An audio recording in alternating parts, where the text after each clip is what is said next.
सो finally Boruto two blue vortex का chapter number 2 आ चुका है एंड उसका टाइटल है ट्री। अब इस टाइटल के पीछे एक बहुत बड़ा राज्य छुपा हुआ है जो कि आपको इस वीडियो के एंड तक मालूम चल जाएगा। अब बोरुटो के इस चैप्टर में बहुत सारी चीजें हुई थी, तो वो जानने के लिए आप इस वीडियो के साथ बने रहिए। तो चलिए शुरुआत करते हैं two blue vortex chapter number 2 का। अब अगर हम फर्स्ट पेज की बात करें तो हमें दिखाई देते हैं कोड, बोरुटो एंड सारदा, जहाँ पे हमें कोड ये कहते हुए दिखता है कि बोरुटो को बाहर निकालने का ये सिर्फ एक बेट था। Then we saw in the next page की बोरुटो की जो सीरियसनेस है वो बहुत ज्यादा थी, क्योंकि जिस हिसाब से बोरुटो कावाकी को बोल रहा था कि अगर तुम अपनी आर्मी को अभी की अभी on the spot back of नहीं करने को बोलते तो मेरे ख्याल से तुम मेरे हाथों मारे जा सकते हो, और जैसे कि 2 साल पहले तुम जैसे भागे थे अगर तुम अभी भी वही करो तो मेरे हिसाब से तुम और ज्यादा जी सकते हो। तो इसका मतलब ये है कि जब ये 3 साल का जो टाइम स्किप था उसके बीच में 1 साल बाद ही कोड एंड बोरुटो दोबारा फर्स्ट टाइम आमने सामने हुए थे, जिसमें दोनों की फाइट हुई थी, जहाँ पे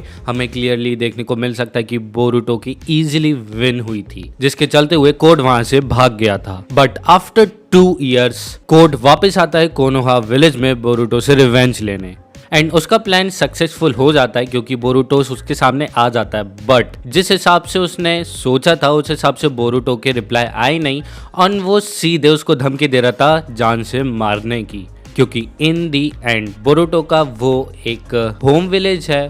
ऑब्वियसली वो अपने विलेज को प्रोटेक्ट करने के लिए किसी भी हद तक जा सकता है, भले ही उसको कोड को मारना क्यों ना पड़े। वो ये बिल्कुल भी नहीं चाहेगा कि उसके विलेजर्स, उसके फ्रेंड्स एंड उसके फैमिली मेंबर्स को बिल्कुल भी कुछ हार्म हो। देन वी सॉ कि सारदा बोरुटो से पूछ रही होती है कि तुम आखिरकार कैसे हो, कि तुम सही हो, तुम्हारा ये नेचर थोड़ा मुझे बदला हुआ दिख रहा है। बट बोरुटो उनमें से एक भी सवाल का जवाब नहीं देता है, एंड वो सीधा सारदा को ऑन पॉइंट ला के खड़ा कर देता है, एंड वो बोलता है कि सारदा अभी हमारे पास इन सब बातों का कुछ भी टाइम नहीं है, हमें अभी उन लोगों को बचाना चाहिए जो स्केप करने में नाकामयाब हुए हैं। एंड वो साथ में ये भी कहता है कि सारदा अगर तुम मेरी बात मानो तो तुम उन लोगों की मदद करो और कोड को मैं अकेले हैंडल कर लूंगा। ऑन अदर हैंड हमें देखने को मिलते हैं इनोशिकात्सु, जो कि कोड की आर्मी को बहुत बहादुरी से उनका सामना कर रहे थे, एंड साथ ही साथ में हमें उनका थोड़ा एक्शन भी देखने को मिलता है। उस एक्शन में हिमावारी भी इंक्लूड होती है, एंड वो तब इंक्लूड होती है जब इनोजिन उनको एयर सपोर्ट देने के लिए आता है। बट अनफॉर्चुनेटली इनोजिन का फ्लाइंग बीस्ट का जो विंग रहता है वो कोड के एक आर्मी के मेंबर उसको उड़ा देता है, जिसके चलते हुए एक झटका आता है और हिमावारी नीचे गिरने लगती है। देन हमें देखने को मिलता है कावाकी का अपीयरेंस, यानी कि अब इस फाइट में कावाकी भी इंक्लूड हो गया है। बट तभी जैसे ही वो एक कोड के आर्मी को एक लात देता है, वो दूर जाके फेंकता है, हमें देखने को मिलता है कि वो लोग पजेस कर रहे हैं रेनेगान। अब आप सभी लोगों को समझ में आ गया होगा कि आखिरकार ये सब क्या चल रहा है। जो राइटर है वो ये कोशिश कर रहा है मेरे हिसाब से कि जो हिस्ट्री है वो वापस से रिपीट हो रही है, या फिर वो उसको ट्राई करने की कोशिश कर रहा है। एंड ऑन अदर हैंड जो कोड की जो आर्मी है वो एक्चुअली में 10 टेल्स से बनी हुई है, so that's why they are possessing रेनेगान। एंड मुझे इनका मेन रीजन नहीं पता कि आखिरकार इनके पास रेनेगान आई कैसे। वेल जितना मुझे पता है कि एक्चुअली में उनके पास रेनेगान इस हिसाब से आई है क्योंकि वो लोग 10 टेल से बने हुए हैं, सो दैट्स मीन कि 10 टेल की रियल बॉडी अभी भी कहीं पे छुपाए रखी है कोड ने। मगर सिर्फ इतना ही नहीं था, जब इनोशिकात्सु लड़ रहे थे वो नॉर्मल थे, बट कावाकी से जो लड़ रहे थे उन सभी के पास रेनेगान थी। तो इसका मतलब ये हो सकता है जो रेनेगान वाले कोड की जो आर्मी है वो ये ट्राई कर रहे हैं कि वो कावाकी को कैप्चर कर पाए, बट मुझे नहीं लगता कि वो लोग कावाकी को इतनी इजीली कैप्चर कर पाएंगे। इन दी एंड उनकी फाइट कंटिन्यू रहती है और साथ ही साथ में वो मल्टीपल पे मल्टीपल बिल्ड होते चले जाते हैं। कावाकी इन दी एंड यही बोलता है कि रुकने का कोई मतलब नहीं है, हमें इन सब को एक साथ मिलके डिस्ट्रॉय करना पड़ेगा, तभी ये लोग मरेंगे, अदरवाइज कोई ऑप्शन नहीं है, वो वापस से एक दूसरे के अंदर से बाहर आते रहेंगे। तभी चैप्टर में आता है ट्विस्ट।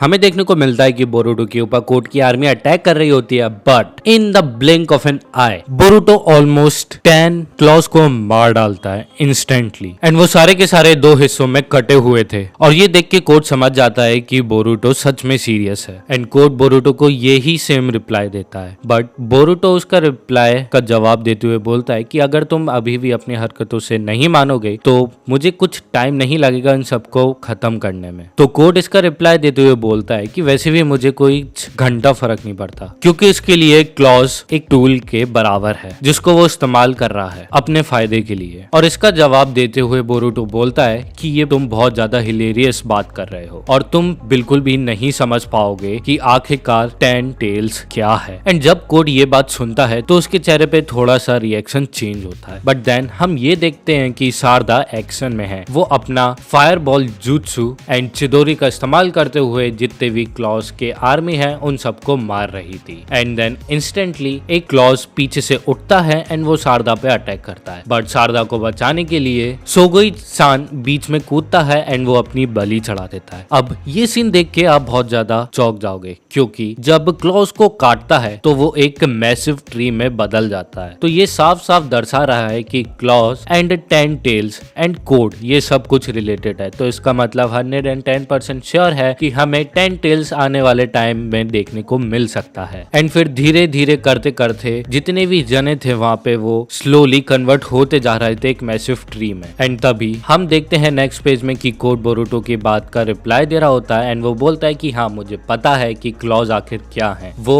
एक ऐसे बीस्ट हैं जो ओत्सुसुकी को खाते हैं और यही कोड की आर्मी का सच है। वो किसी को भी खाएंगे तो वो ओत्सुसुकी में कन्वर्ट हो जाएंगे एंड वो एक मैसिव ट्री बन के खड़े हो जाएंगे ऑन द स्पॉट। और इसका मतलब ये नहीं कि वो लोग जिंदा होंगे, इसका मतलब ये कि वो लोग मर चुके हैं। बट तभी बोरुटो बोलता है कि अभी भी ज्यादा वक्त बीता नहीं है कोड, तुम्हारे पास अभी भी टाइम है उन सबको खत्म करने का, और अगर तुम अभी ऐसा नहीं करोगे तो तुम ये जान लो कि जो फ्यूचर होने वाला है वो तुम्हारी इमेजिनेशन से भी खराब होगा। ये सब कुछ चीजें इग्नोर करके कोड ये बोलता है कि बोरुटो तुम स्टूपिड हो, जब भी 10 टेल्स एक ओत्सुसुकी को खाता है तो वो एक रूट में और एक बड़े ट्री में कन्वर्ट हो जाता है एंड वो उसी जमीन पे जाके अटैच हो जाता है एंड वो आखिरी में आके एक डिवाइन ट्री बन के तैयार हो जाता है। बट देन सडनली हमें ये देखने को मिलता है कि कोड खुद यही बोलता है कि मैं भी यही चाहता हूँ कि ये पूरी प्लेनेट तबाह हो जाए और मेरा ऑब्जेक्ट यही है कि मैं अपनी आंखों से देखूं उस वर्स्ट फ्यूचर को। बट देन बोरुटो फिर से एक और ऑफर रखता है कोड के सामने कि अगर तुम मुझे 10 टेल्स की रियल बॉडी के पास ले जाओगे तो मैं तुम्हें जिंदा रहने दूंगा, otherwise you are dead. But तब इंस्टेंटली कोड रिप्लाई देते हुए बोलता है बोरुटो को कि बोरुटो तुम पगला गए हो क्या, तुम अपना दिमाग खो गए हो क्या? बिल्कुल ही। बट बोरुटो ये बोलता है कि कोड देखो, तुम्हें मारना मेरे लिए बच्चों का खेल है, तो मैं ये चाहता हूँ कि तुम अपना लाइफ ऐसी ही वेस्ट ना करो, इससे बढ़िया तुम एक काम कर सकते हो इस दुनिया के लिए, बस एक अच्छी चॉइस लेके। तो कोड इसका रिप्लाई देते हुए बोलता है कि ये सब कुछ बकवास है and you are the one who going to die first. तभी उसके हाथ के बगल से एक विंड टाइप वेव देखने को मिलती है हमें एंड कोड फोकस करता है उसके हाथ की साइड एंड वो सोचता है कि ये रसिंगन है, ये आखिरकार गधा करना क्या चाह रहा है। But then suddenly we saw Boruto की न्यू पावर, उजुहिको रसिंगन। अब बोरुटो की ये रसिंगन बहुत ज्यादा ताकतवर लग रही है और जिस हिसाब से हमें लास्ट पेज में देखने को मिल रहा है कि उसकी रसिंगन है वो उसकी पूरी बॉडी के अराउंड आ गई है। तो इसका मतलब यही हुआ सास्के ने सिखा दिया है बोरुटो को कि कैसे वो अपने रसिंगन को अपनी पूरी बॉडी के ऊपर चढ़ा सकता है। अब अगर आप फ्लैशबैक में जाओ, पीछे की तरफ जाओ टाइमलाइन में, तो हमें देखने को मिलता है नारुतो शिपुडुन में कि सास्के चिदोरी को अपने बॉडी के ऊपर चढ़ा लेता है एंड वो कवर हो जाता है चिदोरी से पूरा का पूरा। तो वैसे ही हमें बोरुटो में देखने को मिल रहा है। तो इसका मतलब बोरुटो ने बहुत ज्यादा एंड बहुत अच्छी ट्रेनिंग करी है सास्के के साथ एंड हो सकता है हमें नेक्स्ट चैप्टर में और भी ज्यादा चीजें देखने को मिल सकती। कुछ ज्यादा ही फाड़ू चैप्टर था ये, बट इन दी एंड मैं यही कहना चाहूंगा कि हमें 10 टेल्स, डिवाइन ट्री, ये सब हमें वापस देखने को मिल सकता है, यानी कि हिस्ट्री वापस से रिपीट हो रही है। तो बस इस चैप्टर के लिए इतना ही। तो अगर आपको ये वीडियो पसंद आई हो तो प्लीज लाइक एंड सब्सक्राइब करना मत भूलिएगा एंड अपने रिव्यू जरूर देना बोरुटो के इस चैप्टर के ऊपर इन द कमेंट सेक्शन। तो बनी रही है मेरे साथ ऐसे ही next to blue vortex chapter number 3 के लिए। तो मैं मिलता हूँ आपको नेक्स्ट वीडियो में, तब तक के लिए सायोनारा।